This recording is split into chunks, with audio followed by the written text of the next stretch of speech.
Avec nous tout de suite, Gabriel Sainte-Marie, qui est le candidat dans Joliette pour le Bloc québécois. Bonsoir. Bonsoir à vous. Monsieur Sainte-Marie, un cadre donc sur 3 ans. Pourquoi seulement 3 ans? Les libéraux et les conservateurs ont présenté 5 ans. Le directeur parlementaire travaille sur 5 ans. Pourquoi juste 3 ans, Monsieur Sainte-Marie?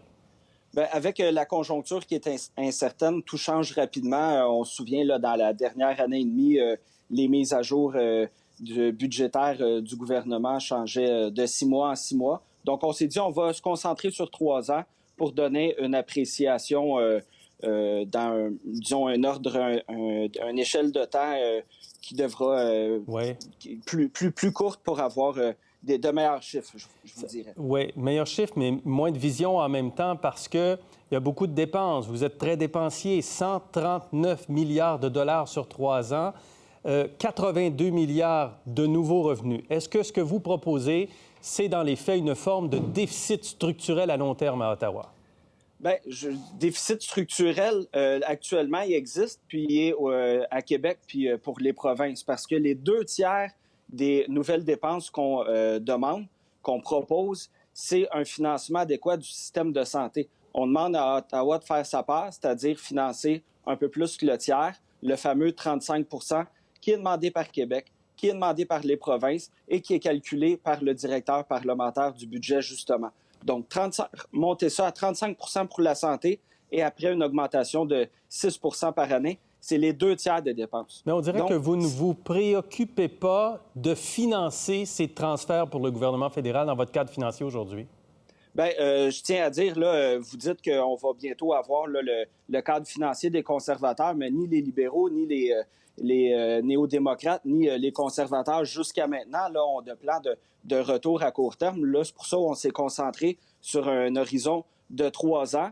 Puis on dit, il y a un coup de barre à donner. C'est de l'argent qui est actuellement dépensé par Québec puis les provinces, là, les 2 tiers en santé. Ce qu'on veut, c'est une nouvelle répartition. Donc, c'est le signal qu'on envoie qui est très important. Il n'y a pas de cible de retour à l'équilibre dans ce que vous présentez. Le plus loin que vous allez, donc, c'est dans 3 ans, effectivement. Ça nous amène à un déficit dans 3 ans à 53 milliards de dollars. 53 milliards de déficit encore dans 3 ans. Est-ce que votre plan est vraiment viable pour le Canada, pour les finances publiques?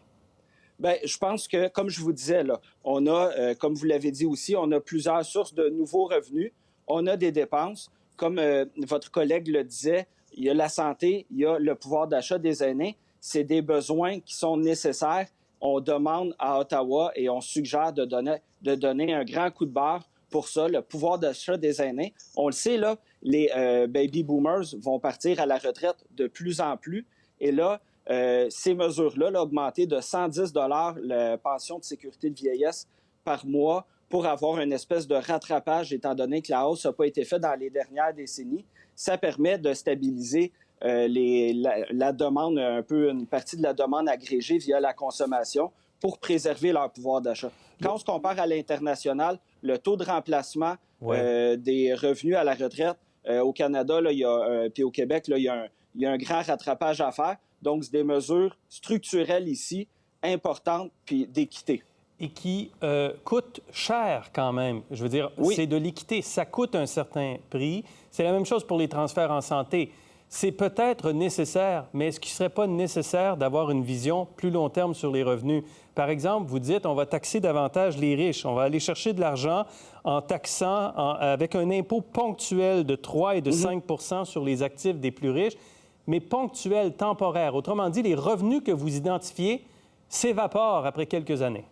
Oui, mais en même temps, si on est capable d'avoir une relance importante, ce qu'il faut, on vient de passer à travers là, une crise sanitaire, on est encore dedans, qui a des répercussions économiques majeures. Ce qu'on a appris là, dans les dernières décennies là, en théorie économique, c'est que le moindre des mots, c'est de stimuler la croissance économique pour passer à travers. Donc, on continue là-dedans. On veut qu'il y ait une relance verte.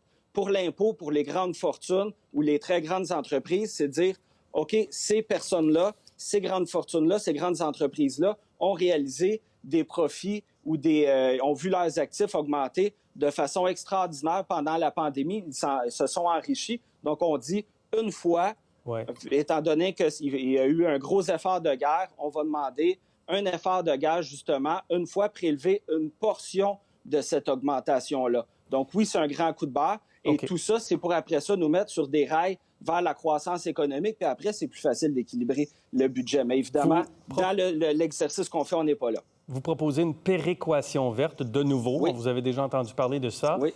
Payée par les pollueurs. Autrement dit, la péréquation qui vient de nos impôts que nous payons au gouvernement fédéral, et le gouvernement fédéral fait de la péréquation, serait remplacée par de la péréquation qui vient des pollueurs.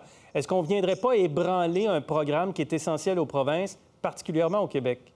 Bien, quand on regarde les détails du programme, là, la péréquation, elle est maintenue. Toutefois, elle peut être en partie remplacée, en partie ou totalement, par notre proposition de péréquation verte. Ici, l'idée, c'est de mettre les provinces en concurrence les unes avec les autres. Là, à l'heure actuelle, on paye la taxe carbone et le fonds est retourné, reste dans la province. Et là, nous, on dit, bien, on calcule, c'est quoi la moyenne d'émissions? Est-ce qu'on fait mieux que la moyenne ou pire que la moyenne? Et là, il y a un programme de redistribution pour encourager à sortir de la pollution, justement, pour prendre le virage. Et en lien avec ça, on a aussi dévoilé aujourd'hui notre programme de finances vertes. Parfait. Alors, on regarde tout ça. On se retrouve au débat économique du 14 septembre. Merci beaucoup, M. Sainte-Marie. Merci, au revoir. Pour voir nos émissions en entier, rendez-vous sur la chaîne ICI RDI.